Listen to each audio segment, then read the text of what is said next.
हनुमानगढ़ की धरती पर गौ माता के पवित्र गोबर से 52 फीट लंबे लंकाधिपति रावण के दहन की तैयारियां सभी को अभिभूत कर रही है, आनंदित कर रही है एवं आकृष्ट कर रही है। इस रावण का आकर्षण इतना है कि सुदूर बैठे हुए श्री अजीत प्रसाद महापात्र अखिल भारतीय गौ सेवा प्रमुख ने वीडियो कॉल कर रामलीला के पात्रों को इस संकल्प के लिए बधाई दी और कहा कि यह प्रयास निश्चित ही गौशालाओं के लिए भी लाभकारी होगा।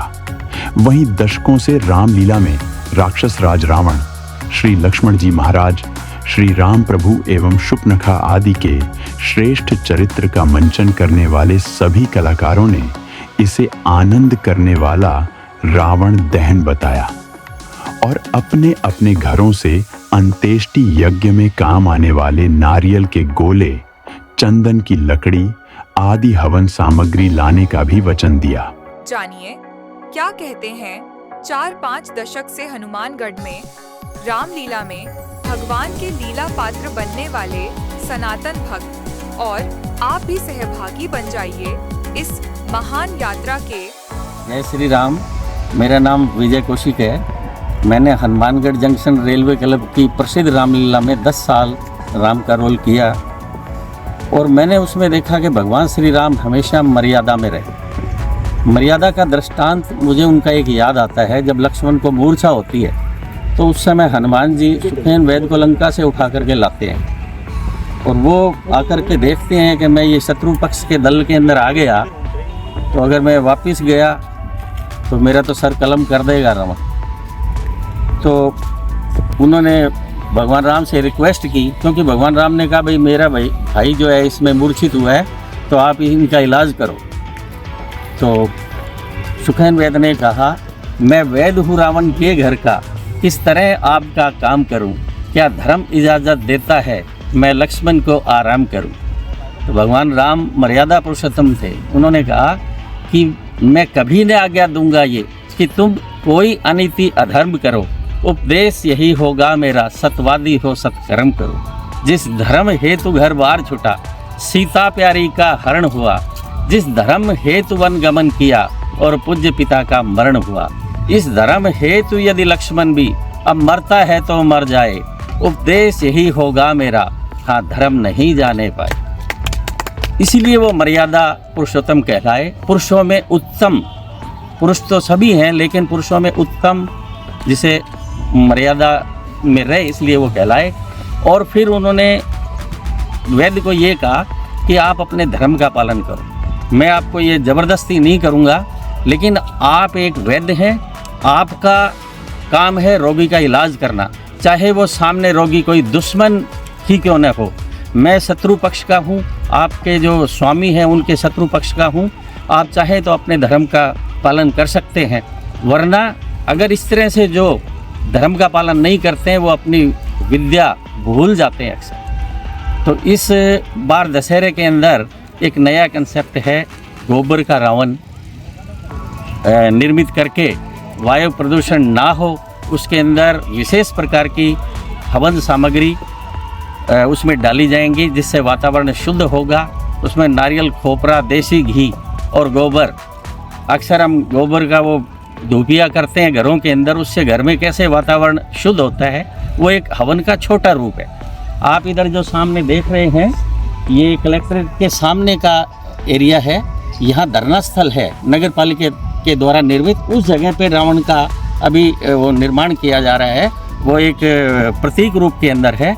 तो आप सभी दशहरे के अंदर ये देखने के लिए आएँ और मैं तो सहपरिवार इस बार आऊँगा और ये रावण का अंत्येष्टि का एक नया रूप जो धार्मिक रीति नीति और वैदिक मंत्रों के उच्चारण के साथ, विद्वान पंडितों के साथ, ध्वनि शंखों की ध्वनि के साथ उनका अंत्येष्टि उनकी की जाएगी। तो सभी आप इस नए विकल्प इसको इवेंट को आप देखें सभी इसमें। मैं Dilip Singh Shekhawat, Hanumangarh junction, retired railway से। मैं सन 70 से आज तक रामलीला में कार्यरत हूँ। पहले छोटे मोटे रोल करते थे और सन 93 के अंदर मैं डायरेक्टर बन गया था, जिसमें मेरे को पूरी रामायण के विषय में नॉलेज हो गया था। इसके अंदर हनुमानगढ़ ज़िले की सभी रामलीला मैंने खिलवाई हैं। इस बार एक नई बात सुनने में आई कि भाई दशहरा का जो पर्व है वो गोबर से, गाय के गोबर से निर्मित रावण को लेटा करके उनका विधि पूर्वक संस्कार करेंगे, जिसमें ब्राह्मणों की टोली आएगी, मंत्रोच्चारण होंगे, उसके अंदर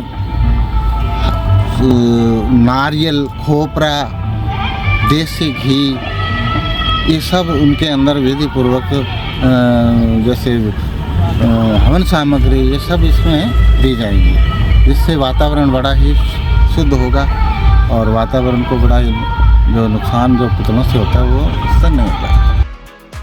मैं दिनेश कुमार दुर्गा मंदिर रामलीला सेवा समिति में प्रवक्ता के पद पर काम कर रहा हूँ और मुझे 35 साल करीब हो गया रामलीला करते हुए, जिसमें मैंने मेघनाथ का, कैकेयी का, राम का और इस बार मैं दशहरे में लक्ष्मण का पार्ट अदा कर रहा हूँ। मेरा सौभाग्य है कि इस बार जो हम दशहरा में रावण का जो पुतला बना रहे हैं वो गाय के शुद्ध गोबर से बना रहे हैं और लेटा हुआ पुतला बनेगा और उसका दाह संस्कार विधिवत किया जाएगा। और मेरी सभी से यह विनती है कि जो भी मान लो सामग्री लगती है अंतिम संस्कार में, वो सभी लोग दशहरे में आएँ और वो सामग्री जो भी आपसे बनती हैं, मान लो कि भी जैसे थोपरा है, लकड़ी है, चंदन की है, पीपल की है और घी है या अपने कपूर हो गया, इस प्रकार से सभी लोग यहाँ लाएं और रावण के संस्कार में आप भेंट करें। बस मैं यही आपसे विनती करना चाहता हूँ। अंततः आपसे निवेदन कि आप स्वयं तो पधारे ही सुदूर बैठे, रिश्तेदारों से भी निवेदन करें कि वह सब घर बैठे भी इस विलक्षण कार्य का लाइव टेलीकास्ट एवं महत्व देखने का यूट्यूब चैनल GMJ गोवंश मेरा जीवन पर विजयादशमी दिनांक 2 अक्टूबर को सायंकाल 4 बजे से 7:30 तक देखने का अनुग्रह करें, जिससे यह पुण्यदायिनी परंपरा सद्गुणित होकर सर्वत्र स्थापित हो सके। राम राम।